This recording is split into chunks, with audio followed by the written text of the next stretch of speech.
Coleridge syrup. நம்ம Tamil Nadu government இந்த Coleridge சிரப்பை இப்போ தடை பண்ணியிருக்காங்க. இது எதனால் பண்ணியிருக்காங்க அப்படின்னா, இந்த சிரப்பை சாப்பிட்ட ஒரு 11 குழந்தைகள் செப்டம்பர் மாதத்தில் நார்த் இந்தியாவில் சில ஸ்டேட்ஸில் இறந்து போயிருக்காங்க. இது சிறுநீரகம் பாதிக்கப்பட்டு குழந்தைகள் இறந்ததாக சொல்லப்படுகிறது இந்த சிரப்பை சாப்பிட்டதுனால. அதனால் இந்த சிரப்பை இப்போதைக்கு தடை பண்ணியிருக்காங்க. யாரும் குழந்தைகளுக்கு இந்த சிரப்பை கொடுக்க. இதில் இன்வெஸ்டிகேஷன் பண்ணிட்டு இருக்கிறதுனால இது வந்ததுக்கப்புறம் தான் இதோட ஃபைனல் அவுட்கம் தெரியும்னு சொல்கிறாங்க. மீன்வைல் இந்த எழுதி ரெஃபர் பண்ண டாக்டரை அங்கே அரெஸ்ட் பண்ணியிருக்காங்க. இந்த சிரப்பை ப்ரொடியூஸ் பண்ணுற இண்டஸ்ட்ரி தமிழ்நாட்டில் ஸ்பெசிஃபிக்காக காஞ்சிபுரமில் இருக்குது.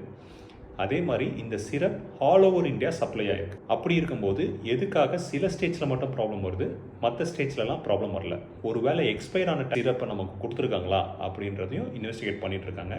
அது வந்ததுக்கப்புறம் தான் தெரியும். பட் அது இன்வெஸ்டிகேஷன் வர வரைக்கும், நமக்கு ஃபார்முலா க்ளோஸ் ஆகிற வரைக்கும் குழந்தைகளுக்கு இந்த சிரப்பை இப்போதைக்கு கொடுக்க வேண்டாம் அப்படின்னு கவர்மெண்ட்டும் சொல்லியிருக்காங்க. பேரண்ட்ஸ் அண்ட் எல்டர்ஸ் நோட் பண்ணிக்கோங்க, இதை கொடுக்காதீங்க. நன்றி, வணக்கம்.